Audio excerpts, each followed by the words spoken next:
দেশীয় মাছের উৎপাদনে শীর্ষে সুনামগঞ্জ।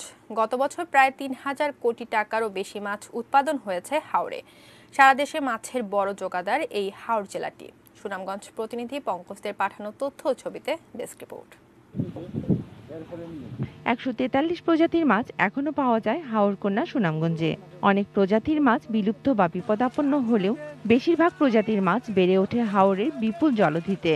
জেলায় ৬২,০০০ হেক্টরের মতো প্লাবনভূমিতে সারা বছরই পানি থাকে। ২,৫০০ পুকুরেও মাছের সমারোহ।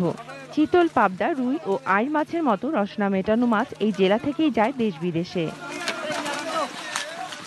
শুধু যদি আমরা পোনা জাল বন্ধ করতে পারি তাহলে হাওরে ন্যাচারাল মাছই ভরে যাবে, কোনো পোনা ছাড়ার প্রয়োজনই হবে না। সরকার যে মাছ ছাড়ে এগুলো যে সাথে সাথে জেলার দূরে ফেলায়, এটা প্রশাসন লক্ষ্য রাখতে হবে। গেল বছর ১ লাখ টন মাছ উৎপাদন হয়েছে। প্রতি কেজি ৩০০ টাকা করে হিসাব করলে মূল্য দাঁড়ায় ৩ কোটি টাকা। আরও মনোযোগ আর সরকারি সহায়তা পাওয়া গেলে মৎস্য সম্পদের খনি হয়ে উঠবে এই হাওর। আমাদের বিস্তীর্ণ সম্পদ আছে, এখন বন্যাকে আপদ মনে করা হয়। এটা আপদ নয়, এটা সম্পদ হবে যদি আমরা প্লাবনভূমিতে মাছ চাষ করি।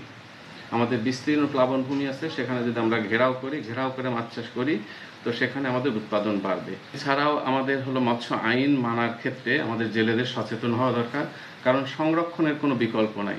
মাছে ভাতে বাঙালি বলে যে প্রবাদ আছে তা অনেকটাই হাওরের উপহার। তার সুরক্ষায় যত্নের প্রয়োজনীয়তার কথা বলছেন সুনামগঞ্জবাসী। Shakil Aziz, desk report, ATN news.